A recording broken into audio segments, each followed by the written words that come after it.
Hi everyone!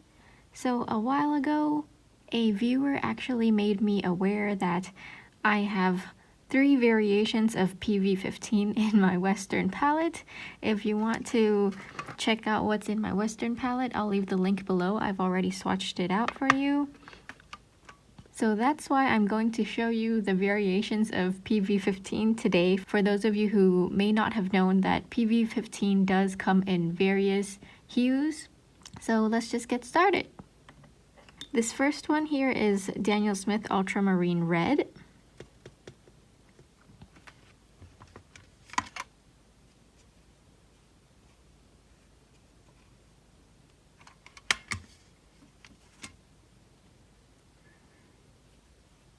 On its own, it does look like a somewhat pinkish ultramarine violet. So that's very beautiful and soft.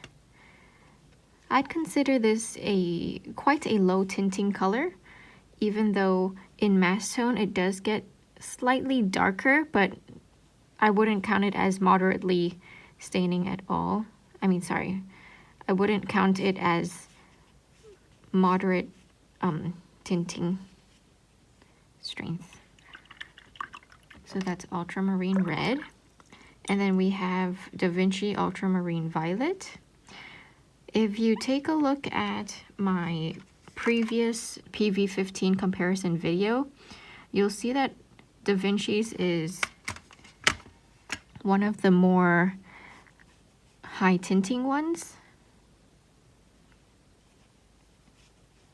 And this is what I would call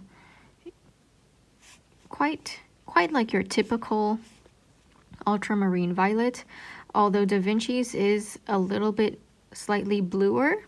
And I chose to use this one because we're going to see smalt blue in a bit, where that one is much more blue. And that's why I wanted to use a bluer version of ultramarine violet today. So you could see that even with the bluest ultramarine violet, the smalt blue is much more blue. So that's that. The granulation is showing up pretty well. Lastly is smalt blue. Straight away you could see that it does look more like an ultramarine blue, and I wouldn't consider it low tinting at all because it does look similarly to a regular ultramarine blue, but I would say that it's a bit warmer than ultramarine blue. Let me see if I could swatch one for you. So this one is smalt blue. Okay, and then this one will be Vinci's Ultramarine Blue. So as you can see, the smalt blue, this one is smalt blue. Ultramarine Blue. So the smalt blue on the left is distinctly warmer than your regular ultramarine blue. And I'll be right back when these are completely dry. And I'm back. The swatches have completely dried.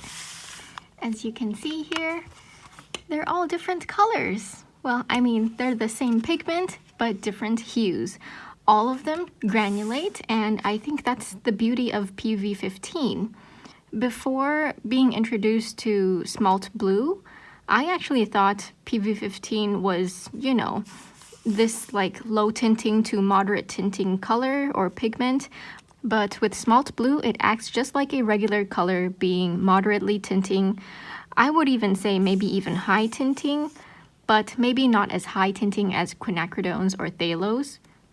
Anyway, so this video was just to show you that ultramarine violet PV15 can come in various hues, so do be aware of that. For any beginners out there, if you're looking to buy PV15 Ultramarine Violet, it usually comes in this middle one here. Daniel Smith has Ultramarine Red as well as Ultramarine Violet, so if you like this one, you can get this one. I'm not sure if other brands offer this hue of PV15. If anyone knows, can you please comment down below? I think that will really help all of us out. And I think I'll really need to look into getting Smalt Blue because it really reminds me of Rembrandt's Ultramarine Deep, because that tends to be on the warmer side, but probably not as warm as this one. I tend to like my ultramarine blues on the warmer side. So yeah, this is beautiful. Well, that's it for today. Thank you so much for watching, everyone. Don't forget to drink lots of water and stay hydrated.